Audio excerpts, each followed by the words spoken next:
Bom dia, irmãos e irmãs, que a graça e a paz estejam com todos, amém? Vamos ter uma palavra de oração. Pai, nesta hora em que vamos meditar na Tua palavra que é viva e eficaz, mais cortante do que espada de dois lados, apta para discernir os propósitos, as intenções do nosso coração, que ela venha como esta espada, que ela venha como, ó Deus, uma fonte de água viva a jorrar em nosso coração. Prepara a nossa mente, prepara o nosso coração para entender, para crer e, ó Deus, para absorver a Tua palavra, que ela transforme a nossa vida nesta manhã através do Teu Santo Espírito, no nome de Jesus. Amém. Quero que você abra a sua Bíblia em Apocalipse, capítulo 2.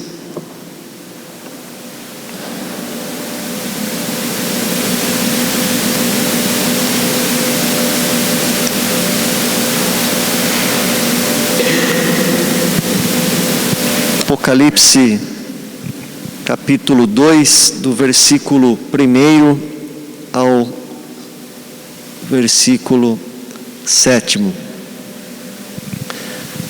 Vou projetar também o texto. Ao anjo da igreja em Éfeso escreve: estas coisas diz aquele que conserva na mão direita as 7 estrelas e que anda no meio dos 7 candeeiros de ouro. Conheço as tuas obras, tanto o teu labor como a tua perseverança, e que não podes suportar homens maus, e que puseste à prova os que a si mesmos se declaram apóstolos e não são, e os achaste mentirosos, e tens perseverança e suportastes prova por causa do meu nome, e não te deixaste esmorecer. Tenho, porém, contra ti que abandonaste o teu primeiro amor. Lembra-te, pois, de onde caíste, arrepende-te e volta à prática das primeiras obras. E se não, venho a ti e moverei do seu lugar o teu candeeiro, caso não te arrependas. Tens, contudo, a teu favor que odeias as obras dos nicolaítas, as quais também odeio. Quem tem ouvidos, ouça o que o Espírito diz às igrejas. Ao vencedor, dar-lhe-ei que se alimente da árvore da vida, que se encontra no paraíso de Deus. Amém. Hoje nós estamos comemorando 113 anos de nascimento da nossa Igreja Presbiteriana Independente. A IPI do Brasil nasceu, todos nós sabemos, em função de um movimento de dissidência, de um movimento de cisão da Igreja Presbiteriana do Brasil. Fato este que, a meu ver e na minha opinião particular, não deve ser comemorado. O reverendo Eduardo Carlos Pereira, assim como Lutero, ele não quis separar a igreja. Ele queria reformar a igreja, ele não queria dividir o presbiterianismo brasileiro. No entanto, eu vejo também que esta denominação, a nossa denominação, não nasceu por orgulho, não nasceu por vaidade, ou nasceu por desejo de poder, como nós temos visto hoje, pipocando novas denominações no nosso país, em função das pessoas, dos líderes, não se submeterem à sua liderança superior. Mas o fato é que o presbiterianismo fincou raízes em solo brasileiro, vindo dos Estados Unidos em 1859. Nesse ano vem morar no Rio de Janeiro o reverendo Simonton, um jovem pastor de 26 anos, solteiro, e através dele o presbiterianismo espalhou-se pelo nosso país. Portanto, depois de mais de 40 anos de presbiterianismo no Brasil, surge então a Igreja Presbiteriana Independente. Ela surge do anseio de ser uma igreja brasileira. Uma igreja brasileira. Na época, apesar da igreja ter muitos pastores brasileiros, a igreja estava na mão e no governo dos missionários americanos. As decisões ainda vinham dos Estados Unidos e eram tomadas pelos missionários norte-americanos. Um outro fator que levou à cisão do presbiterianismo brasileiro foi a questão maçônica, que também não foi uma questão da noite para o dia. Ela foi amplamente discutida por cerca de 10 anos. O reverendo Eduardo Carlos Pereira levantou a questão da incompatibilidade entre a fé cristã e a maçonaria. E no dia 31, exatamente hoje, no dia 31 de julho de 1903, o sínodo refuta a decisão ou a proposta, ou melhor, a proposta do reverendo Eduardo Carlos Pereira de separar a profissão de fé evangélica da maçonaria.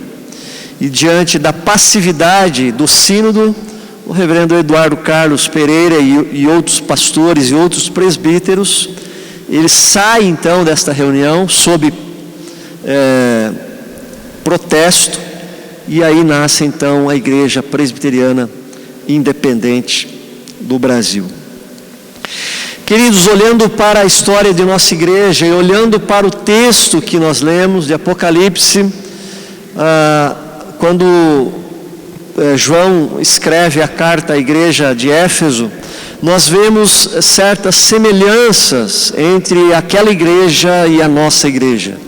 E eu queria trazê-las para a nossa reflexão nesta manhã. A primeira semelhança que eu encontro no texto é referente ao seu labor e à sua perseverança. Jesus está dizendo à igreja de Éfeso que ela perseverou no trabalho e suportou as provas por amor de Cristo. Se tem uma marca que a IPI, que a nossa igreja traz, certamente é a marca do labor, a marca do trabalho e da perseverança. Por quê? Porque a nossa igreja nasce num contexto em que seria muito mais fácil, muito mais cômodo deixar as coisas como estavam, porque afinal a Igreja Presbiteriana do Brasil, ela recebia verbas, investimentos e recebia obreiros dos Estados Unidos. Era muito mais fácil trabalhar a evangelização no solo brasileiro com a ajuda de uma igreja muito maior e de uma igreja muito mais rica, como a Igreja Presbiteriana dos Estados Unidos. Era muito mais fácil aceitar a maçonaria ou os membros que eram maçons em função de serem bem posicionados na sociedade, com dinheiro e com influência. Mas não. Os independentes, como foram chamados no início, arregaçaram as mangas, colocaram as mãos no arado e disseram: vamos adiante, levando o pendão real, a bandeira de Cristo ao povo brasileiro. Não dependemos do dinheiro dos norte-americanos para a evangelização do nosso país. Uma igreja pobre, uma igreja sem recursos, uma igreja pequena, que foi se espalhando por esse Brasil com muita luta, com muita perseverança, com muito labor, enfrentando a oposição dos católicos. No início havia uma rixa, uma oposição muito forte, e eles se opunham à fé protestante de um modo geral no nosso país. Muitos pastores foram ameaçados de morte, igrejas depredadas, quando não incendiadas, e os crentes então naquela época eram também perseguidos. Os protestantes eram uma minoria extrema em nosso país. Muitos pontos de pregação e congregações no campo e nas fazendas, e em cidades do interior, eram iniciados por missionários, pastores,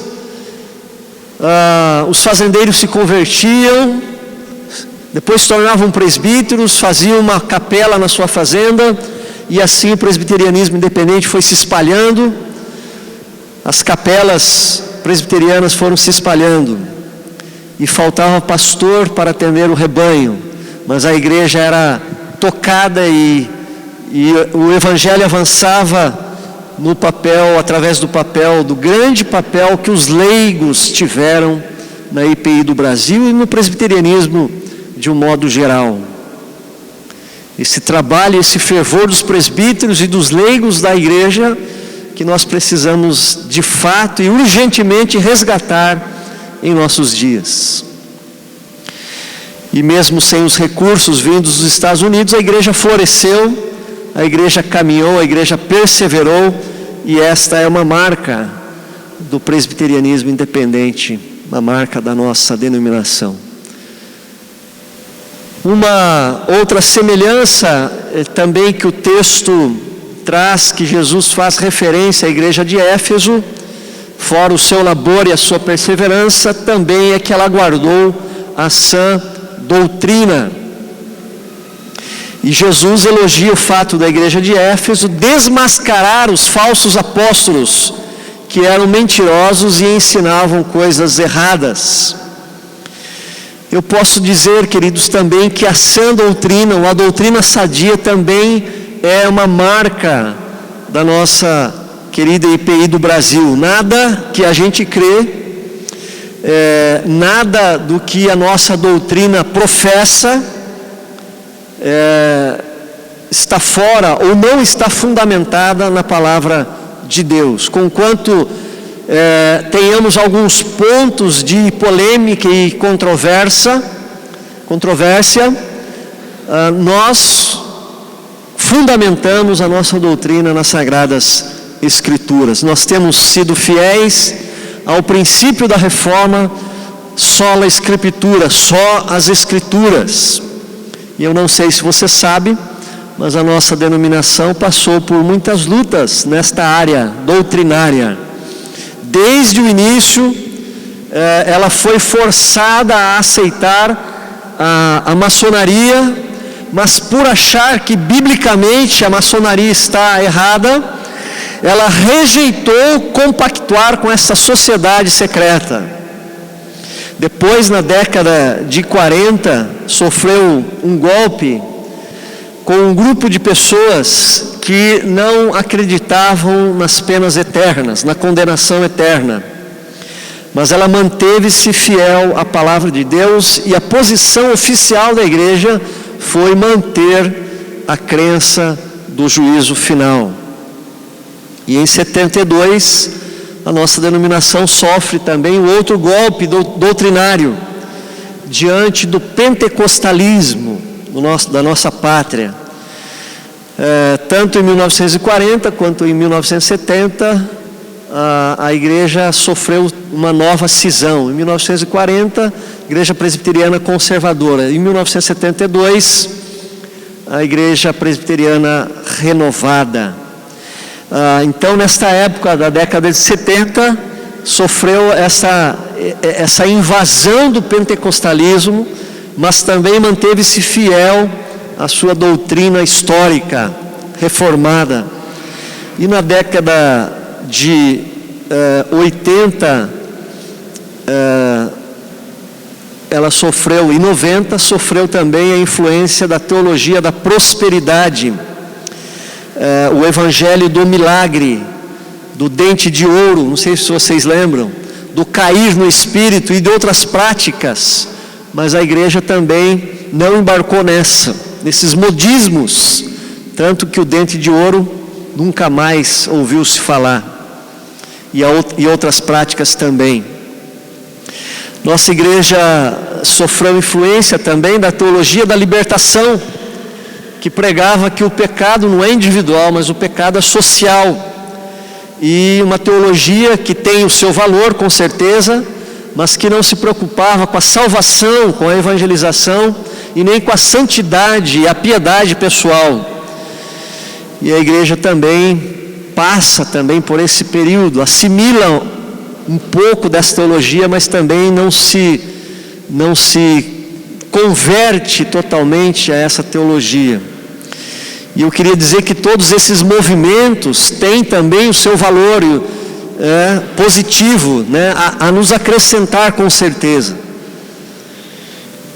Mas a nossa igreja não se deixou levar por eles. Nós temos uma boa teologia, temos uma boa organização eclesiástica, temos a capacidade de identificar as heresias, nós temos um bom fundamento doutrinário, temos um estudo aprofundado na formação dos pastores da nossa igreja. E nós, como diz o artigo, um dos primeiros artigos da nossa Constituição, nós cremos que nós somos um dos ramos da Igreja de Cristo aqui no Brasil. Não somos sectaristas. Sabemos o que cremos, aceitamos os irmãos que pensam diferente, outras denominações. E é bom que haja essa diversidade. As igrejas são diferentes porque as pessoas são diferentes. É bom que haja igrejas diferentes. Mas a sã doutrina nos ajuda a fugir das deturpações mirabolantes que a gente vê em nosso tempo, sendo pregadas na televisão especialmente. Então esta também é uma marca da nossa denominação, a sã doutrina, guardaste a minha palavra. No entanto, o texto é claro, e Jesus está dando uma dura aqui na igreja de Éfeso, porque ela tinha abandonado o seu primeiro amor. Ela tinha abandonado a paixão pelo seu Senhor, pelo seu Salvador. E queridos, infelizmente, esta é uma marca também da nossa denominação. A nossa querida Igreja Presbiteriana Independente do Brasil perdeu o seu primeiro amor. Onde está aquele amor puro, genuíno, apaixonado pelo nosso Senhor Jesus Cristo? Agora eu pergunto para você, onde está aquele teu amor fervoroso por Jesus, do brilho dos olhos, do coração em chamas e do peito que arde pela presença do Salvador?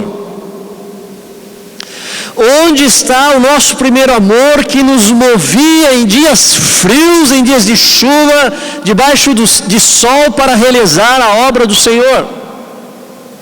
Esta igreja é uma igreja histórica. A primeira igreja de Sorocaba, uma igreja que plantou outras igrejas aqui na região.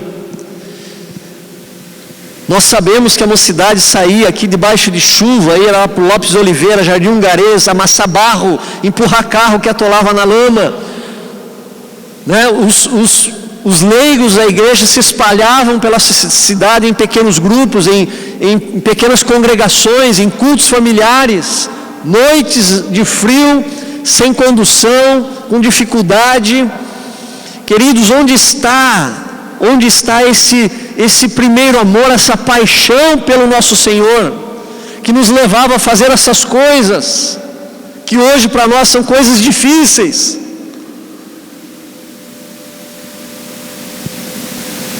Onde está o primeiro amor que levava a juventude a manter-se casta, a manter-se numa vida de santidade, num evangelho radical, um evangelho que nos levava a muitas vezes pagar mico, passar vergonha diante de outros jovens?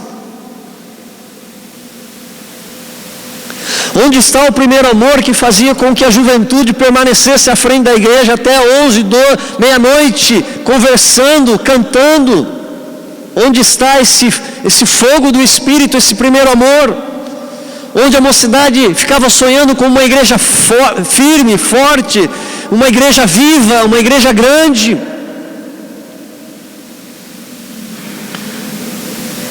Nós não tínhamos carro, mas nós pegávamos 2, 3, 4 ônibus para participar de outros cultos em Votorantim, em outras cidades.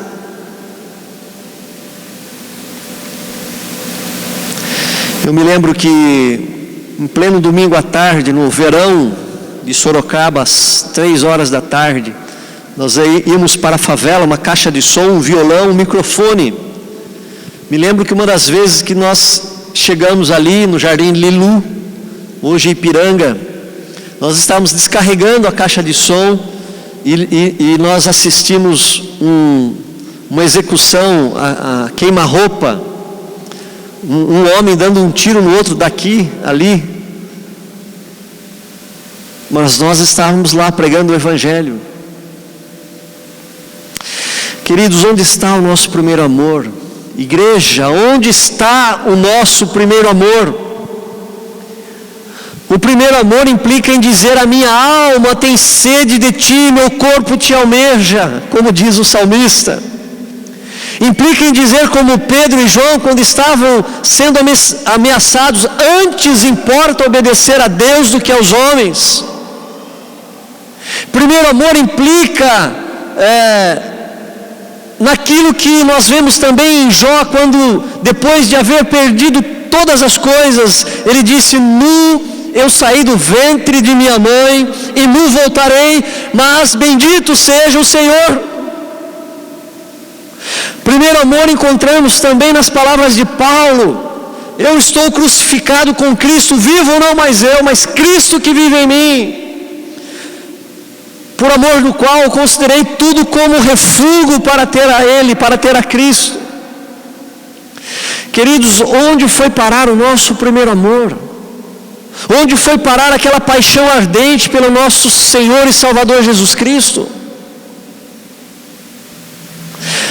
Onde está o nosso primeiro amor quando nós nos acostumamos a ter uma única participação religiosa em nossa semana? Onde está o nosso primeiro amor quando nós não temos interesse em conhecer bem a Bíblia, em ser capaz de manuseá-la, de folheá-la, de expô-la às pessoas? Onde está o primeiro amor quando nós não nos engajamos nos ministérios da igreja? Onde está o nosso primeiro amor quando a gente se satisfaz, né, em ser aquele tipo de cristão que semana após semana senta num banco de igreja para se alimentar, o que também é importante, mas que não passa disso?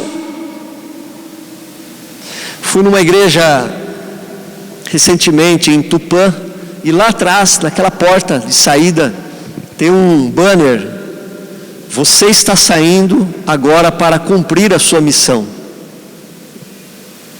Mas nós nos contentamos em vir. Jesus disse: ide, mas a igreja hoje se contenta em vir. Estamos na contramão daquilo que Jesus quer de nós.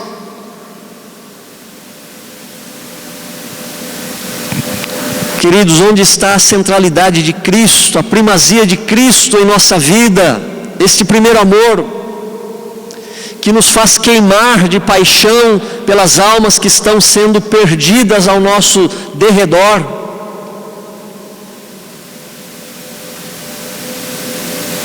Onde está o nosso primeiro amor quando nós nos sentimos bem, quando pessoas do nosso convívio estão se perdendo?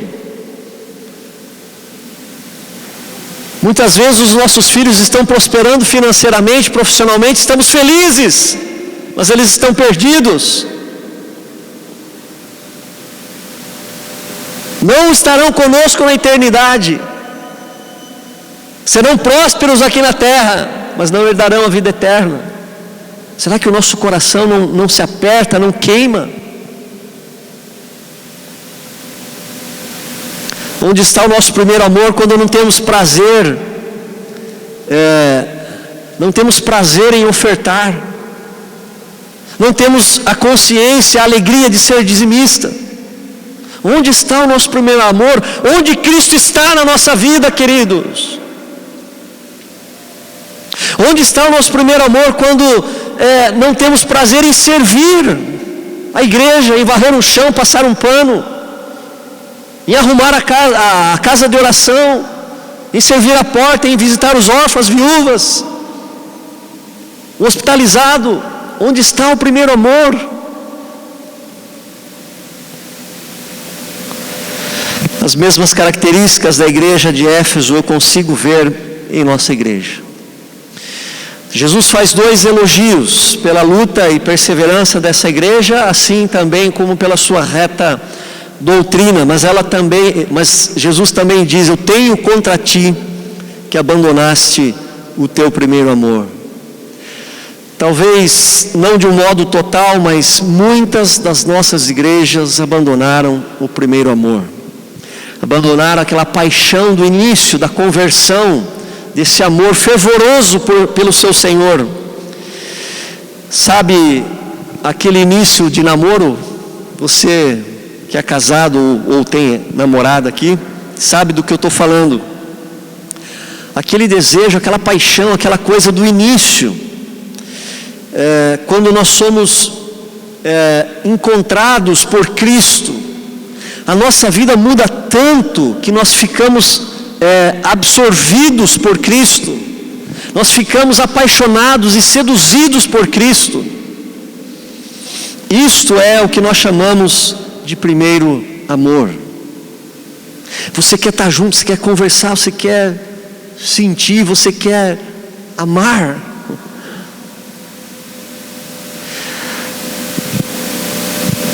Como está a tua vida espiritual, meu irmão?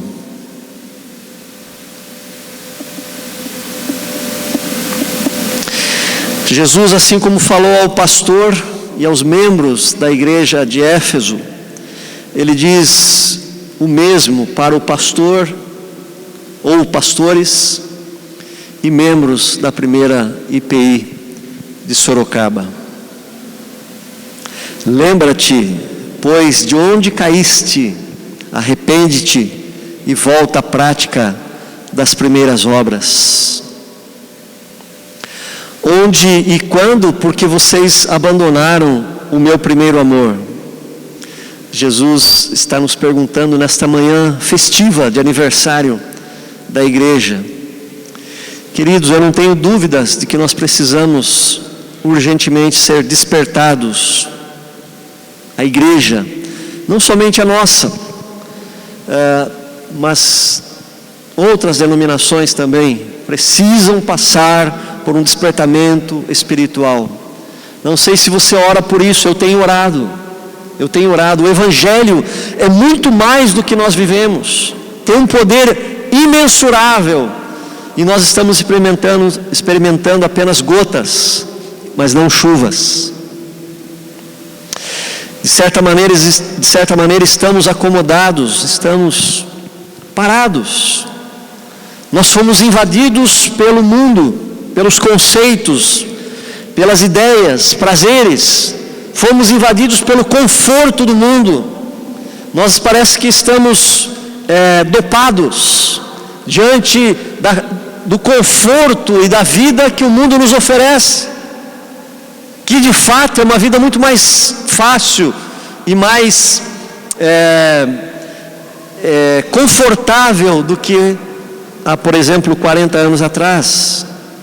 Nós entramos num ritmo de vida que o mais importante é o meu prazer, é o meu conforto, os meus compromissos acima dos compromissos do reino.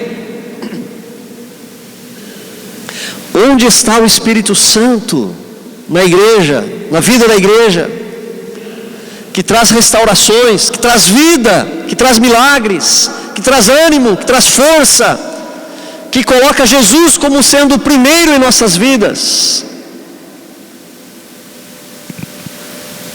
Queridos, que Deus tenha misericórdia de nós, que Deus derrame do seu Espírito sobre nós, para que nós saiamos de uma posição de frieza espiritual para uma posição de fogo espiritual, de paixão por Cristo e pela sua obra. Que Deus nos abençoe nesta manhã. Nós precisamos voltar ao primeiro amor e à prática das primeiras obras. Nós vamos orar e pedir que isso aconteça, E a nossa oração será em forma de cântico. Vem, inflama, viva, chama. Hino 45 do nosso inário.